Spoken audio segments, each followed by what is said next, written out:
What's the open Mongolian steppe like? As we return to the feeling of Temujin and Genghis Khan, what's it like looking at this place that has not changed since his time? The first thing I think about the steppe is that you can see forever in every direction.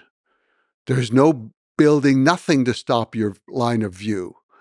And it's like being in the ocean in many ways. So you have this extremely open space, and the wind is usually blowing through it, but it's extremely fresh. It's coming out of Siberia, it's coming out of the Arctic, it sweeps down across Mongolia. Cold is the dickens sometimes, but it's always fresh, always fresh.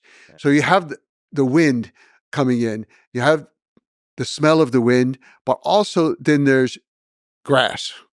The smell of grass becomes very important. Now, because of the particular location, from one year to another, one area may have grass one year and then drought the next year, another area has grass.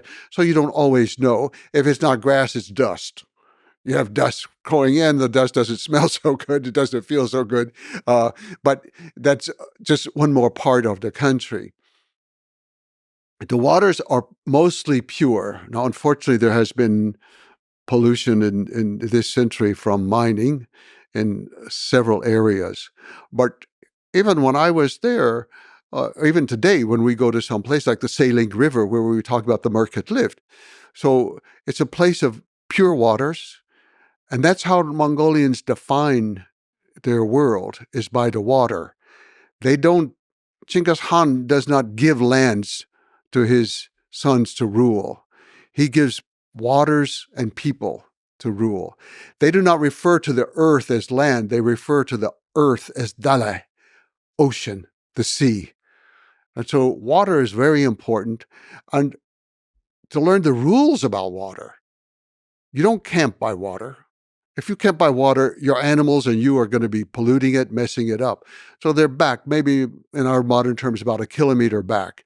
You take the animals to the river to drink, and then you take them away. You do not bathe in that river. You take the water away from the river, and you bathe away from the river, so you do not pollute the river. The rules are very strict and very clear, and they're from the time of Genghis Khan, about how to deal with. Well, also, it's dangerous to live close to the river because there are flash floods in the summertime. You could suddenly have it, and it could wipe away if your camp is right there by the water. So the people, they live with nature in a way that I don't see anywhere else in the world. And even today, with the changes with the cell phone and with solar panels, and they could get TV out in the middle of the steppe, still, they're living a similar life. The young people, of course, want to drive a motorbike, but they're still herding cows and yaks and camels. If it's on a motorbike, okay, they're still doing it the Mongol way.